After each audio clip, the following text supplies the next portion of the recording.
2026 को लेकर मैंने बड़ी सारी रील्स और वीडियोस देखी हैं कि बहुत खतरनाक होने वाला है, पता नहीं क्या ही हो जाएगा, प्रलय आ जाएगी हर किसी की लाइफ में। सृष्टि के अंदर रह रहे हैं तो सृष्टि के अंदर बहुत सारे क्लाइमेट चेंज भी होते हैं, बहुत सारी चीज़ें बदलती हैं, बहुत सारी चीज़ें आती हैं कि डर के साए में जीना जो है ये वाकई ही आपको सारी प्रॉब्लम्स के अंदर घेर लेगा। पूरा एक ऐसा चक्रा बन जाएगा जिसके अंदर से आपको निकलना बहुत मुश्किल हो जाएगा। 2025 का दिसंबर के महीने में हम लोग हैं और अब जनवरी का इंतज़ार हो रहा है कि भाई 2026 कैसा रहेगा, क्योंकि ये सवाल ना मुझे लगता है ऑलमोस्ट हर किसी के दिमाग में होता है कि भाई अब नया साल है, 25 तो काट लिया हमने जैसे तैसे, अच्छा बुरा, किसी के लिए अच्छा रहा किसी के लिए खराब रहा, लेकिन अब 2026 क्या लेकर के आ रहा है। क्योंकि मैं इस सवाल को थोड़ा-सा और आपको वो कर रही हूँ जस्टिफ़ाई, क्योंकि 2026 को लेकर मैंने बड़ी सारी रील्स और वीडियोस देखी हैं कि बहुत खतरनाक होने वाला है, पता नहीं क्या ही हो जाएगा, प्रलय आ जाएगी हर किसी की लाइफ में। क्या ऐसा है कुछ? देखिए, जब हम शुरुआत ही इस चीज से सोच करके कर रहे हैं कि प्रलय आ जाएगी, ऐसा हो जाएगा, और मैनिफेस्टेशन आप शुरुआत ही ऐसी कर रहे हैं, हर व्यक्ति यही सोचने लगा है कि 26 में ऐसा हो जाना, वैसा हो जाना, तो वो 26 के पहले दिन से ही मुझे लगता है ट्रॉमा में बैठ जाएंगे। नहीं तो अगर 25 में भी तो यही सब कहा गया था, बहुत सारी ऐसी चीजें रीलें हमने सुनी है बहुत सारी। अगर देखिए, एक हम सृष्टि के अंदर रह रहे हैं तो सृष्टि के अंदर बहुत सारे क्लाइमेट चेंज भी होते हैं, बहुत सारी चीज़ें बदलती हैं, बहुत सारी चीज़ें आती हैं, कुछ चीज़ें चली जाती हैं, जो पुरानी होती हैं वो अपनी जगह छोड़ती हैं, नई चीज़ों के लिए एक जगह बनती है। तो यानी कहने का मतलब ये है कि डर के साए में जीना जो है ये वाकई ही आपको सारी प्रॉब्लम्स के अंदर घेर लेगा। पूरा एक ऐसा चक्रा बन जाएगा जिसके अंदर से आपको निकलना बहुत मुश्किल हो जाएगा। देखिए, 26 में हमें डरना तो नहीं है, मैं तो नहीं कहूंगी कि आप डरिए, लेकिन हम कुछ चीजों के लिए अवेयर रहते हैं तो हम कहीं ना कहीं सुरक्षित रहते हैं। अगर मान लीजिए मुझे ये कहा जाता है कि तुम इस रास्ते से जाओगे तो वहां पे आपको बहुत सारा जाम मिलेगा, तो हम अपना डाइवर्जन कर लेंगे थोड़ा सा समय बचाने के लिए, अपनी गाड़ी का पेट्रोल बचाने के लिए, स्ट्रेस एंजाइटी को बचाने के लिए, तो हम लोग अपना एक वे आउट थोड़ा सा बदलेंगे। तो कहने का मतलब ज्योतिष सिर्फ इतना ही आपको अवेयर करता है कि कुछ चीजें अगर चाहे वो क्लाइमेट की वजह से बदले, चाहे वो एक हमारी ही छेड़ी हुई प्रकृति के माध्यम से बदले, तो यानी हमें बेसिकली अपने आप को अवेयर करने के लिए कुछ चीजों को समझना होता है, ना कि डरना होता है। डरिए नहीं, मैं तो यही कहूंगी, मैंने हमेशा अपनी वीडियोस में कहा डरिए नहीं, क्योंकि ज्योतिष कहीं डर आता नहीं है। ज्योतिष में डर नाम का कोई वर्ड ही नहीं है। ज्योतिष में सिर्फ और सिर्फ आपकी सुरक्षा है, आपकी हैप्पीनेस है, आपकी एनर्जीज हैं, आपकी ओवरलुक है, आपका इनर सिस्टम को हील करने की ताकत है। तो सब कुछ तो ज्योतिष के अंदर ही है, तो हमें डरना नहीं है। 26 में ऐसा कोई डरने की जरूरत नहीं है। थोड़ा सा कुछ चीजें, हाँ, बदलाव जरूर होंगे, कुछ हद तक बदलाव जरूर होंगे। देखिए, जब जब भी ऑर्बिट के अंदर जब जब भी प्लेनेटरी कुछ चेंज ऐसे होते हैं, जैसे मंगल केतु की युति, क्योंकि दोनों मैलेफिक प्लेनेट हैं, दोनों ही अड़ियल प्लेनेट हैं, किसी की सुनने को तैयार नहीं है, तो वहां थोड़ा सा टकराव होता है। मान लीजिए घर के अंदर दो बच्चे दोनों आपस में खूब दबा के लड़ने वाले हैं, तो माता पिता तो थक ही जाएंगे उसको, उनकी लड़ाई को शांत करने के लिए, तो वहां कुछ ना कुछ उथल पुथल तो मचेगी। लेकिन अगर हम कल पूरे 26 में ऐसा कुछ होगा तो ऐसा कुछ डरने की जरूरत नहीं है। जीतू जी, ऐसा जब कोविड आया तब लोगों ने कहा कि पहले प्रेडिक्शंस क्यों नहीं की गई। उसके बाद जब जाहिर सी बात है और भी कई सारी ऐसी त्रासदियां हुई, जैसे केदारनाथ की बड़ी त्रासदी हुई, या अब जो कि बेंगलुरु में एक हादसा हुआ, अलग अलग जो क्रैशेस हो जाते हैं, ऐसे में ये जो बड़े हादसे होते हैं ये ज्योतिष क्यों नहीं पहले प्रिडिक्ट कर देता। इसीलिए हम ये समझते हैं कि भाई आने वाला साल कैसा रहेगा, क्या कोई ऐसा बड़ा हादसा तो नहीं होने वाला है। तो इस तरह की जो कॉम्बिनेशन है, जो आपने कहा कि मंगल केतु की युति बनने से कुछ ऐसी चीजें, ऐसे उपद्रव हो सकते हैं, क्या ऐसा कुछ दिखाई देता है 2026? कुछ हद तक कुछ चीजें डेफिनेटली जब इनकी युतियां बनेंगी, और मिड के बाद में जाकर के बन रही हैं ये युतियां, तो उस समय कुछ ऐसी संभावनाएं बन रही हैं फिर से। लेकिन अगर हम ये कहेंगे बहुत बड़े लेवल की प्रलय है, सब कुछ तबाह हो जाएगा, भूकंप आएगा तो पूरी दुनिया को ले जाएगा, तो पूरी दुनिया को ले जाएगा। अभी तो कलयुग चल रहा है, कलयुग में तो अभी यह हिसाब किताब देना बाकी है, ले कहाँ से जाएगा वो ऊपर वाला? ऊपर वाला भी यह हिसाब किताब कराएगा पहले, मतलब अभी कर्म का हिसाब किताब भी अभी करना safe पड़ेगा। अभी सेफ है। हमें बेसिकली देखिए, अगर ये कहा जाता है कि ज्योतिषी प्रेडिक्ट पहले क्यों नहीं करते हैं, हमारे ज्योतिष के अंदर संभावनाएं वर्ड्स आता है। हमारी ज्योतिष के अंदर कहाँ किसी ने कहा 101% आपको ऐसा ही होगा? 101% तो भगवान ही है। फिर ज्योतिष नहीं, फिर तो भगवान होगा, वो तो धरती पे उतर आया होगा। अगर हम ज्योतिषी हैं, हमारी एक साइंस है, एक विद्या है, एक उसको पढ़ने का एक टेक्निक है, एक कैलकुलेशन है। सो कैलकुलेशन आपको बहुत सारी संभावनाओं के नजदीक ले जाती है। लेकिन अगर किसी ने ये कहे कि एग्जैक्टली, फिर वाकई ही क्यों नहीं कहा किसी ने कि ऐसा ही होना है, यहीं पर होना है, इतने एरिया के अंदर ही होना है? फिर ये प्रेडिक्ट होना चाहिए था। जैसे कि अभी दिल्ली बॉम्ब्स हुए, दिल्ली में बॉम्ब ब्लास्ट हुए, ऐसे में किसी ने क्यों नहीं, एस्ट्रोलॉजर ने पहले से प्रिडिक्ट कर दिया कि भाई इसी एरिया में बॉम्ब ब्लास्ट? क्योंकि अगर कोई ये कह देगा कि भाई नॉर्थ साइड पे या साउथ साइड पे, अब वो कहाँ जाके ढूंढेंगे? जाहिर सी बात है, हर जगह तो सिक्योरिटी लगी नहीं सकती है। बिल्कुल बिल्कुल। तो ये प्रिडिक्शंस एक्यूरेसी यानी कि यहाँ पे नहीं आएगी, एक प्रोबेबिलिटी दे सकता है ज्योतिष। बिल्कुल 100% भावना जी, प्रोबेबिलिटी ही होती है। देखिए, फिर तो ये इनको डिटेक्टिव एजेंसी बन गया होना चाहिए था ना, पता होना चाहिए था सब कुछ, कहाँ पे क्या हुआ। बाद में बोल देना कि ऐसा हुआ, ऐसा कहा गया था, ऐसा कहाँ कहा गया था, किस एरिया में कहा गया था। देखिए, हमें हमेशा कुछ चीजों के लिए अवेयर करना। अब जब भी कोई भी चीज की अति होती है, एक्सेस होता है, किसी भी चीज का एक्सट्रीम होता है, तो वो खतरनाक ही होता है। मे बी हद से ज्यादा हंसना वो भी प्रॉब्लम, हद से ज्यादा रोना वो भी प्रॉब्लम, हद से ज्यादा नेगेटिव होना वो भी प्रॉब्लम, हद से ज्यादा पॉजिटिव होना वो भी प्रॉब्लम, क्योंकि निकल जाएंगे सामने वाले। सो एक बैलेंस जिंदगी जो होती है वो हमें ज्योतिष देता है, एक तरीका देता है, एक तौर तरीके से चलने का एक माध्यम देता है। तो यानी चीजें तो कुछ तो घटेंगी। अब जैसे फॉर एग्जाम्पल अगर हम बात करते हैं कि हमारे देश की इकोनॉमी, फॉर एग्जाम्पल, क्योंकि हम सबकी जिंदगी देश की इकोनॉमी से जुड़ी हुई है, हर एक व्यक्ति की, आने वाले युवाओं की जिंदगी से जुड़ी हुई है, इकोनॉमी से, उस सेक्टर से जुड़ी हुई है, आने वाली अपॉर्चुनिटीज से जुड़ी हुई है, आने वाली टेक्नोलॉजी से जुड़ी हुई है। तो हमें इन चीजों की तरफ ध्यान देकर के ज्यादा चलना चाहिए कि हम बढ़े किस तरफ। ठीक है। ज्योति जी, आपने कहा, क्योंकि अलग अलग सेक्टर्स के बारे में भी हम बात करेंगे, देश की इकोनॉमी के बारे में, फाइनेंस सेक्टर के बारे में बात करेंगे, तो ये एक बड़ा सवाल ये भी है कि इंडिविजुअल का चार्ट हम देख रहे हैं तो उसमें तो डिटेल्स उसकी हैं, लेकिन जब हम एक बड़े लेवल पे मास लेवल प्रेडिक्शंस करते हैं तो वहां पे आधार क्या होता है? देखिए, वहां पर आधार हमेशा हमारा मेदिनी ज्योतिष होता है।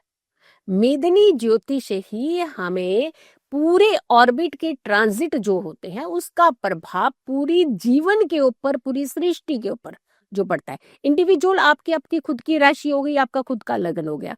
लेकिन अगर मैं अपनी दिल्ली की ही बात कर रहे हैं तो हम दिल्ली का लग्न तो देख लेंगे, लेकिन दिल्ली से जुड़े हुए एनसीआर के कितने एरियाज हैं, उनके लग्न कैसे निकालेंगे आप? तो तब वहां पे हमेशा हमारा मेदिनी ज्योतिष आता है।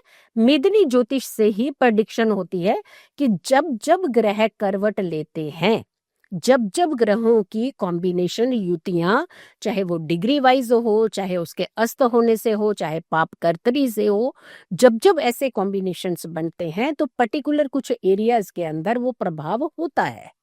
तो लेकिन प्रभाव होता है, आप एरिया पॉइंट आउट करके ये कैसे बता रहे हो कि ये यही एरिया है? लोग कहते हैं कि बताओ मेरी शादी कहाँ पे होगी, वो कहते हैं आपकी शादी ना यूएस में होगी। तो यूएस कितना बड़ा है? अब यूएस में पर्टिकुलर एरिया आप डिफाइन कर दीजिए ना, या तो कहने का मतलब ये संभावनाओं की तरफ इंडिकेट करता है। बट मेदिनी ज्योतिष में आप, जैसे कूर्मा चक्र हमारे बनते हैं, जैसे हमारे सप्तनाड़ी चक्र होते हैं, सप्तनाड़ी चक्र, कूर्मा चक्र जो होते हैं, कूर्मा चक्र हमें अर्थक्वेक की पूरी प्रेडिक्शन देता है, सप्तनाड़ी चक्र हमारी बारिश की प्रेडिक्शन देता है। तो यानी ऐसी कैलकुलेशन जिसका सहारा लेकर के हम एक बड़े इवेंट की तरफ देख सकते हैं। अब देखिए, नॉर्मली हम लोग जो ज्योतिष करते हैं वो हम ज्यादातर क्या होता है, व्यक्ति विशेष पे चले जाते हैं। लेकिन जब अगर के ऐसा कुछ हो कि स्पेसिफिकली कुछ ज्योतिषियों को ऐसा एक डिपार्टमेंट सौंप दिया जाए कि आपने मेदिनी ज्योतिष पे वर्क करना है, तो वो उस पर उसकी तरफ बहुत आगे बढ़ने लगेंगे। रिसर्च तो इसी के अंदर है। ग्रहों की एक एक सेकेंड एक एक कला विकला की भूमिका बताई जाती है, तो वहां विकला भी वर्क करते हैं। तो यानी जनरल जिंदगी में अगर हम ज्योतिष कर रहे हैं तो उसका प्रभाव अलग है, लेकिन जब हम मेदिनी की बात करते हैं तो बड़े हाथ से हमेशा मेदिनी ज्योतिष से ही देखे जाते हैं। जीतू जी, क्योंकि हम अगर साइंस की बात करें, है ना, तो वहाँ पे तो रिसर्च लगातार चल रही है। लेकिन ज्योतिष एक ऐसा फील्ड मैं कहूँगी जो कि साइंस है या नहीं है, इस पर एक बड़ा क्वेश्चन मार्क है, और कई सारे ऐसे लोग हैं जो कि इस पर कंट्रोवर्सीज भी करते हैं। लेकिन ये फिर से एक मेरे दिमाग में सवाल है कि इस पर लोग रिसर्च क्यों नहीं करते? क्या ये इतना ही ज्ञान था और इतना ही सिमट करके रह गया जो पुरातन से हमें मिला, लेकिन अब आगे इस पर कुछ पढ़ाई नहीं होगी, इस पर कोई रिसर्च नहीं होगी? यानी कि क्या ये एक्सपैंड नहीं हो सकता? क्योंकि ग्रह दशा जो है वो तो बदलती रहती ही है। अभी हाल फिलहाल में ये भी कहा गया 2006 में कि प्लूटो को नहीं मानते अब हम। हालांकि वेस्टर्न एस्ट्रोलॉजी वाले इसको ज्यादा कंसिडर करते हैं, लेकिन फिर भी ग्रह तो बदल रहे हैं ना। अभी नासा नए ग्रह भी खोज रहा है, तो क्या ये ज्योतिष इतना ही है या अभी एक्सपैंड होने के कगार पे है? देखिए, देश काल पात्र की अवस्थाएं जब बदल ही जाती हैं, जब बोलते हैं ना हम लोग, तो वो हमारे पे सबसे पहले लागू होती है। कहने का कंसर्न सिर्फ है जब हमारे ऋषि मुनियों ने एक यज्ञ जैसे एक धुनी तक को इतनी प्रेफरेंस दी कि उसके आसपास के एरिया को पूरा क्लीन कर देती है कोई धुनी। लेकिन उन्होंने तप किया पूरा, उन्होंने अपना 100 नहीं 1000% उस पर डाल दिया और वो तप भी चले गए। लेकिन उन्होंने अपनी ये देश दुनियावी दुनिया जो है वो त्याग दी। लेकिन आज अगर हम देश काल पात्र के हिसाब से देते, क्या हम त्याग पाएंगे? क्या आप त्याग पाएंगे? क्या कोई ऐसा व्यक्ति जो ये छोड़े कि हम सब कुछ छोड़ करके सिर्फ और सिर्फ रिसर्च की तरफ बढ़ जाएंगे, तो क्या वो अपना जीवन चला पाएंगे? तो यहाँ देश काल पात्र की, क्योंकि घर की अवस्था पत्नी बुला लेगी, पति बुला लेगा, बच्चे आवाजें लगाने लगेंगे, टाइम पे उनको हर चीज चाहिए, टाइम पे उनको मनी चाहिए। तो यहाँ देश काल पात्र से अवस्थाएं बदल गई और इसकी रिसर्च करने के फैक्टर कमजोर होने लगे। इसका रिसर्च अगर आज भी कोई व्यक्ति उसको, अगर कोई, मैं कहती हूँ गवर्नमेंट एक कोई ऐसे अच्छे ज्योतिषियों को, और अच्छे ज्योतिषी हमारे देश में भरे बड़े हैं, अच्छे ज्योतिषियों को गवर्नमेंट एक सपोर्ट दे दे कि आपको पैसा कमाने की टेंशन नहीं है, आपको अपने घर चलाने की टेंशन नहीं है, आप रिसर्च फैक्टर में लग जाइए। देखिए, जो व्यक्ति अपना घर भी चलाना चाहेगा, जो व्यक्ति अपना जीवन चलाना चाहेगा, जो अपने रिश्तेदारों को संभालना चाहे, जो अपने हेल्थ का भी ध्यान रखना पड़ेगा, तो वो कैसे अपना 100 नहीं 1000% कैसे इस रिसर्च में डालेगा? लेकिन अगर ये ऐसा मौका किसी ज्योतिषी को मिल जाए, मैं कहती हूँ वो तो सबसे फाइन आपकी प्रेडिक्शन क्या है, कला विकला पे जाकर के आपको सटीक बताएगा कि क्या हो सकता है। हमारी साइंस इतनी अच्छी है। आप बताइए, चंद्रमा में पानी है, ये तो ज्योतिष ने पहले ही बताया हुआ है, नासा तो बाद में बता रहा है। मंगल का क्या भूमिका है ये अब नासा बताते हैं, ज्योतिष तो पहले बता चुके हैं। अर्थक्वेक कब होगा, ज्योतिषी पहले बता चुके हैं। अर्थक्वेक की प्रेडिक्शंस तो महाभारत काल से की जाती हैं। कैसे? क्योंकि वो रिसर्च फैक्टर में थे। वो हमारी दुनिया में नहीं कि शाम को हमने जाकर के पहले सब्जियां भी खरीद के लानी है और ग्रहण के बच्चों को, ग्रहण की प्रेडिक्शंस भी हो जाती थी 100%। अभी भी होती है, हाँ। अभी भी होती हैं। अभी प्रॉब्लम सिर्फ ये है कि बड़ा लिमिटेड ये दायरा बना हुआ है। अगर वाकई ही ज्योतिषियों को कुछ एक सपोर्ट मिल जाए कि आपका घर चलाने की जिम्मेदारी हमारी, आपके बच्चे परिवार देखने की जिम्मेदारी हमारी, आपके हेल्थ के ऊपर भी आंच आएगी हम हैं, आप करिए रिसर्च, आप देखिए फाइन कैलकुलेशन निकाल के देंगे। तो जीतू जी, इसमें ये एक बड़ा कंट्रोवर्शियल मुद्दा है। जब भी कोई ऐसा विवाद छिड़ता है और हमारे एस्ट्रोलॉजर्स या साइंटिस्ट सामने खड़े होते हैं, ऐसे में एस्ट्रोलॉजर्स को बहुत ही ऐसी हीन भावना वाली नज़र से क्यों देखा जाता है? आप तो बात कर रहे हो गवर्नमेंट सपोर्ट करेगी, लेकिन यहाँ पे दो लोगों का सामने एक लेवल भी नहीं दिया जाता, उनको अंधविश्वास से क्यों जोड़ दिया जाता है? जबकि साइंटिस्ट के साथ रिसर्च है और इतने एडवांस टेक्नोलॉजीज हैं, तो फिर ये भेदभाव क्यों? क्योंकि माइंडसेट ऐसा हो गया ना कि मैं बड़ा और मैं बड़ा। जब मैं बड़ा और मैं बड़ा आ जाएगा तो वहां ज्योतिष छोटा कर दिया, वहां साइंस भी छोटी कर दी। सब एक दूसरे के ऊपर लांछन लगाने की प्रयास कर रहे हैं। हर एक स्पेशलाइज्ड फील्ड होते हैं, साइंस को भी नकारा नहीं जा सकता। क्योंकि मंगल पे अब हमारा ज्योतिष अभी कोई पहुंचा नहीं है ज्योतिषी, लेकिन नासा पहुंचा है। तो कहने का मतलब हम उसको नकार नहीं सकते हैं, लेकिन हम अपने आप को भी डाउन नहीं कर सकते हैं, क्योंकि हमारी विद्या के अंदर भी बहुत ज्यादा बारीकियां हैं। हमें सिर्फ और सिर्फ समझने की ये जरूरत है कि हमारी ये जो विद्या है इसके ऊपर ज्यादा से ज्यादा अच्छा रिसर्च वर्क किया जाए, अच्छे फैक्टर्स निकाल दिए जाएं। सिर्फ ये नहीं कि मैंने फटाक से वीडियो बनानी है और मेरे खूब सारे व्यूज आ जाएं, लाखों करोड़ों मैं कमा लूं, ये फिर हो गया स्वार्थ हमारा। ज्योतिष पब्लिक हित के लिए बनाया गया था, पहले सिर्फ राजाओं महाराजाओं के लिए बनाया गया था, पब्लिक तक पहुंचाया नहीं जाता था इसको, लेकिन आज पब्लिक तक पहुंचा है। समय के साथ चीजें बदली हैं।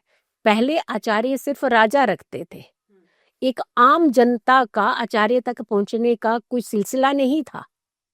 लेकिन आज देखिए आप, हर व्यक्ति उस अपॉर्चुनिटीज को हासिल कर सकता है। तो यानी हमारे जितने भी ये जो सिस्टम है, जितने भी ये रिसर्च है, जितने भी हमारा एक साइंस है, मैथमेटिक्स है, कैलकुलेशन है, आज एक व्यक्ति की रील देख करके दूसरा व्यक्ति उस पर रील बना दे रहा है। उसको पता ही नहीं है वाकई ये फैक्टर्स होते भी है या नहीं होते। पहले घर के किचन के अंदर ही इतनी चीजें होती थी जिससे हम अपने एनर्जीज को हील कर लेते थे। तो आज हमने किचन की चीज तो उठा ली, उसके अंदर 10 तड़के इतने लगा दिए जो आपको पता नहीं है कि ये इसका कॉम्बिनेशन आपको एडवर्स इफेक्ट भी कर सकता है। तो यहाँ पे एक एजुकेशन का जो फैक्टर है वो बीच में रहना चाहिए, थोड़ा समय सीमा देनी चाहिए, क्योंकि ज्योतिष को पढ़ना एक दिन का काम नहीं है। आप एक दिन से रील से वायरल हो सकते हो, लेकिन जब आपके पास एक पढ़ा लिखा ज्योतिषी आकर के 4 वर्ड्स पूछेगा तो आप आंसर देने के लायक नहीं होते हो। तो यहाँ पे हमने व्यू भी बढ़ा लिया, पैसा भी कमा लिया, लेकिन क्रेडिबिलिटी को खराब कर लिया। तो हमें अपनी क्रेडिबिलिटी को, हमारी साइंस को, हमारी इस ज्योतिष को, इस विद्या को, ऋषि मुनियों की दी हुई विद्या को हमें सुरक्षित रखने के लिए कुछ अच्छे इनिशिएट करने पड़ेंगे। और करेंगे तो कुछ नहीं है, 26 से मैं फिर कहूंगी भावना जी, 26 से ना डरे कोई भी। ठीक है।